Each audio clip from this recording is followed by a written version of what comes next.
এই জন্য আল্লাহর কাছে এই রাত্রি বেশি বেশি দোয়া করবে, বেশি বেশি দোয়া করবে। যেমন আমরা যখন হুজুরা যখন এক জায়গায় হই, কি কত ইয়ার কি ফাজলাম করি। এই তো বাদান আজকে এক হুজুর কে, হুজুর আমরা আল্লাহর কাছে এত দোয়া করছি হুজুর, সবে বারাতে দোয়া কবুল হয়েছে, এই দেশ থেকে ফ্যাসিবাদ বিদায় হয়েছে। আমরা দোয়া করছি ইউনুস ক্ষমতা আছে, কিন্তু এইবার যে কে ক্ষমতায় যাবে এটা পাওয়া যাইতেছে না। আমি কই কে, ওই সবে বারাতের রাত্রে দোয়া এখন কোন দিক যাবে, হ্যাঁ কোন দিক যাবে এটা বলা খুব কঠিন। এই জন্য হুজুর সবে বারাতের রাত্রে কিন্তু মাজার পিছা পিছা দোয়া করা লাগবে। আমি কই ঠিক। বন্ধুরে, 3টা রাতের ভিতরে এই তো আর কয়েকদিন পরে আপনার আমার মাঝে আসতেছে একটি রাত। এই একটি রাতের নাম হইল লাইলাতুল সবে বারাতের রাত্রি। অবাদান এই রাত্রি বেলা যে দোয়া কবুল হয়, বাস্তব একটা ওয়াকিয়া আমি আপনাদের মাঝে বর্ণনা করে দিয়ে যাই। বাবাজি, আপনার আমার নবী জনাবে মুহাম্মদুর রাসূলুল্লাহ, সকলেই পড়ি সাল্লাল্লাহু, আরেকবার বলেন সাল্লাল্লাহু। মুসলমান বাবাজি, কোনো দিকে কোনো নজর নাই, দিন নরম করে দিবেন গো বাবা। বাবাজি, আমার নবীজি মা আয়েশার ঘরে ঘুমাইতেছিলে, হঠাৎ কইরা মা আয়েশা রাদিয়াল্লাহু তাআলা আনহা রাত্রিবেলা ঘুম ভেঙে গেছে। ঘুম থেকে উঠিয়া নজর কইরা দেখে রে আমার নবীজি বিছানায় নাই। কই গেল নবীজি, কই গেল? বন্ধু, আমার নবীজিকে খোঁজার জন্য মা আয়েশা রাদিয়াল্লাহু তাআলা আনহা নবীজিকে খোঁজার জন্য ঘর থেকে বাইরে হইলেন। খুঁজতে খুঁজতে খুঁজতে খুঁজতে এক পর্যায়ে মা আয়েশা রাদিয়াল্লাহু তাআলা আনহা নজর কইরা দেখে রে আমার নবীজি মরুভূমির ভিতরে খোলা জায়গায় আমার নবীজি 2টা হাত উঁচু করিয়া আল্লাহর কাছে চাইতেছিলেন। ভাইজান, আবার অনেক কিতাবের মধ্যে পাওয়া যায় নবীজি যখন হাত তুলেছে, আমার নবীজির সামনে আসমান থেকে একটা সাদা একটা রেখা আয়েশা দাঁড়ায় গেছে। বন্ধু, আল্লাহ নবী বাদান্ডে আমার দোয়া শেষ করিয়া নবীজি যখন পিছন দিকে লক্ষ্য করতেছে, নবীজি পিছন দিকে লক্ষ্য কইরা দেখে আমার পিছনে কে যেন ছিল, এখান থেকে চলে গেছে। আল্লাহ নবীজি দোয়া শেষ করিয়া আল্লাহ নবীজি ঘরে যাইয়া দেখে মা আয়েশা রাদিয়াল্লাহু তাআলা আনহা ঘরের মধ্যে ঘুমিয়ে আছে। বন্ধুরে, নবীজিও আবার ওই জায়গায় যখন শুইতে গেছে, বন্ধু দেখবেন একটা মানুষ যদি দৌড়ায়া দৌড়ায়া যায়, ওই মানুষটা কিন্তু হাঁপায়া যায়। কথা বলে, একটা মানুষ যখন দৌড়ায় না, এক জায়গা থেকে যখন দৌড় দিয়ে আসলে মানুষ হাঁপায় না। কথা বলেন, হাঁপায় না? আল্লাহ নবী ডাক দেখায়, আয়েশা রে তুমি কি মনে করছো আমি নবী কি অন্য কোন বিবির ঘরে গেছি? আল্লাহ নবী যখন এই কথা কইছে, মা আয়েশা ডাক দিয়ে কই, হুজুর কই তুমি কি মনে করছো আমি কি অন্য কোন স্ত্রী ঘরে গেছি? না আয়েশা, আমি অন্য কোন স্ত্রীর ঘরে যাই নাই, আমি গেছিলাম আমার আল্লাহর কাছে চাইতে। কারণ এই রাত্রিতে আল্লাহর কাছে চাইলে আল্লাহ খালি হাতে ফেরত দেয়। কথা বলেন, দেয়। এই জন্য সবে বারাতের রাত্রিতে আল্লাহর কাছে যা চাইবে আল্লাহ তাই দিয়ে দিবে। সুবহানাল্লাহ করবা। এই জন্য আল্লাহর কাছে এই রাত্রি বেশি বেশি দোয়া করবে, বেশি বেশি দোয়া করবে। যেমন আমরা যখন হুজুরা যখন এক জায়গায় হই, কি কত ইয়ার কি ফাজলাম করি। এই তো বাদান আজকে এক হুজুর কে, হুজুর আমরা আল্লাহর কাছে এত দোয়া করছি হুজুর, সবে বারাতে দোয়া কবুল হয়েছে, এই দেশ থেকে ফ্যাসিবাদ বিদায় হয়েছে। আমরা দোয়া করছি ইউনুস ক্ষমতা আছে, কিন্তু এইবার যে কে ক্ষমতায় যাবে এটা পাওয়া যাইতেছে না। আমি কই কে, ওই সবে বারাতের রাত্রে দোয়া এখন কোন দিক যাবে, হ্যাঁ কোন দিক যাবে এটা বলা খুব কঠিন। এই জন্য হুজুর সবে বারাতের রাত্রে কিন্তু মাজার পিছা পিছা দোয়া করা লাগবে। আমি কই ঠিক। আল্লাহর কাছে চাও, আল্লাহর কাছে চাইতে দেরি হবে, আল্লাহ দিতে দেরি করে। কথা বলেন, দিতে দেরি করে। মুসলমান ভাইরা আমার বন্ধুগণ, আল্লাহর নবী ডাক দিয়ে কই, আয়েশা রে এই রাত্রিবেলা বান্দায় আল্লাহর চাইবে আমার আল্লাহ ওই বান্দাকে মুহূর্তের ভিতরে আমার আল্লাহ ওই বান্দাকে দিবে। ও বাবা, এই জন্য বলতেছি রে যুবক, এই জায়গায় অনেক যুবক আছে, অনেক যুবতী আছে, অনেক মা আছেন, অনেক বাবা আছে। বাইরে বাদান্নে আমার সামনে তো রমজান মাস আসতেছে। রমজান মাসের আগে আল্লাহর কাছে তওবা করো, আল্লাহর কাছে মাপ চাও। আল্লাহর কাছে চাইলে আপনি ছোট হবেন না। আল্লাহ ওই বান্দা বান্দিকে বেশি পছন্দ করে, যেই বান্দা বান্দি আল্লাহর কাছে বেশি বেশি চায়, যেই বান্দা বান্দি আল্লাহর কাছে বেশি বেশি মাপ চায়। এরা বাদান আল্লাহর কাছে চাইলে, আল্লাহর কাছে মাপ চাইলে বাদান কোনোদিন আপনি ছোট হবেন না। আপনার ইজ্জত সম্মান সম্মান যিনি বাড়ায়া দিবেন তিনি কে? আরেকবার বলেন তিনি কে? ভাইজান দেখেন রে বন্ধু, আল্লাহ তাআলা বান্দাকে মাফ করে দেয়া উলি বানায় নিয়েছে এই পৃথিবীর জমিনে। বাবাজি গো, আল্লাহর একজন বান্দা ছিলেন, নাম হইল মালিক। আল্লাহর বান্দা তিনি একজন মদখোর ছিলেন, নেশাখোর ছিলেন। বন্ধুরে, আল্লাহর বান্দার একটা কন্যা সন্তান, দুনিয়া সন্তানটাও মারা গেছে। বন্ধু, একদিন রাত্রিবেলা আল্লাহর বান্দা মালিক নেশা কইরা ঘুমায়া গেছে। বাবাজি গো, আল্লাহর বান্দা ঘুমের মধ্যে নজর কইরা দেখে রে, বিশাল বড় একটা সাপ আল্লাহর বান্দাকে তাড়া করছে। আরে বন্ধু, আল্লাহর বান্দা মালিক এই সাপ থেকে বাঁচার জন্য আল্লাহর বান্দা দৌড়াইতাছে, পিছনে সাপ ধাওয়া করতেছে। হঠাৎ কইরা নজর কইরা দেখে রাস্তার ভিতরে একজন বৃদ্ধ মানুষ, সাদা পোশাক গায়ে পরানো, লাঠির উপর বর করিয়া বৃদ্ধ লোকটা হাঁটতেছিল। হঠাৎ করে ডাক দিয়ে কই, চাচাজি আপনি আমাকে এই সাপের হাত থেকে বাঁচায়া দেন। বৃদ্ধ লোক ডাক দিয়ে কই, বাবা গো, আমি তো বৃদ্ধ মানুষ, আমার শরীর একদম কমা, আমি তো বয়স্ক মানুষ, আর এই সাপটা তো অনেক বড় বিশাল সাপ, এই সাপের সঙ্গে তো আমি পেরে উঠব না।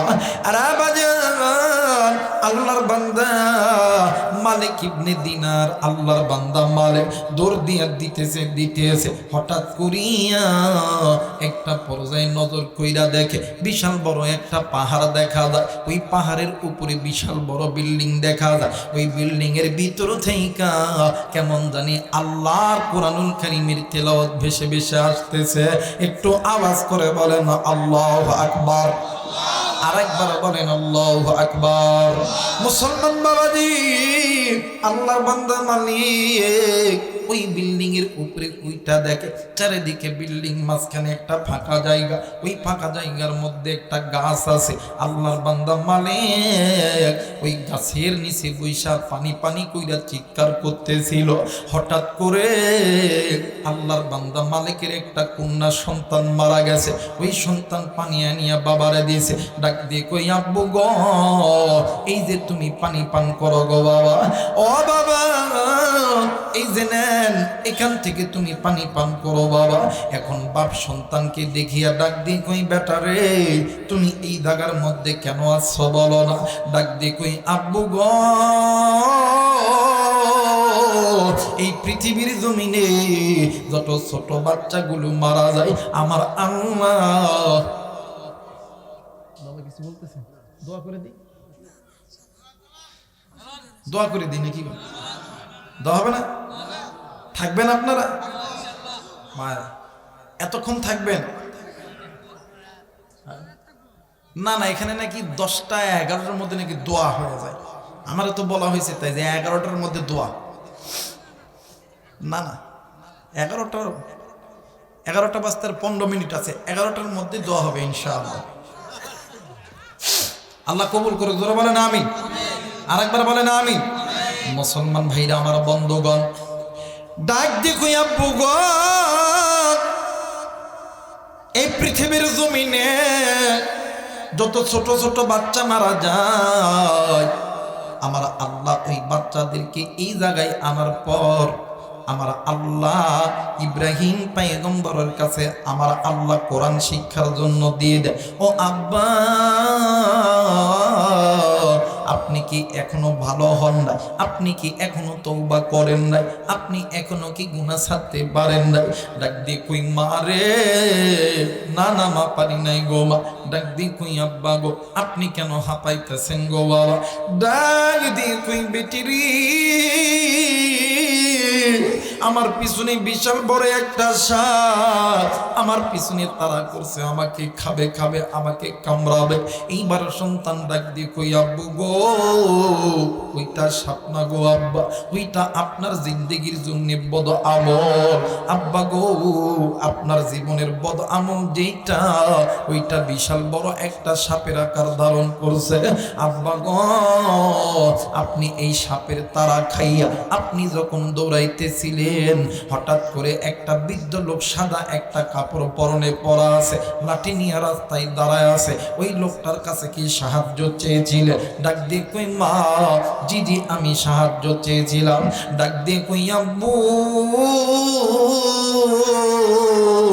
ওই যে সাদা যে মানুষ, বৃদ্ধ যে মানুষ লাঠির উপরে বর কইরা আছে, ওইটা হইল আপনার জিন্দেগির জমিনে বদামল।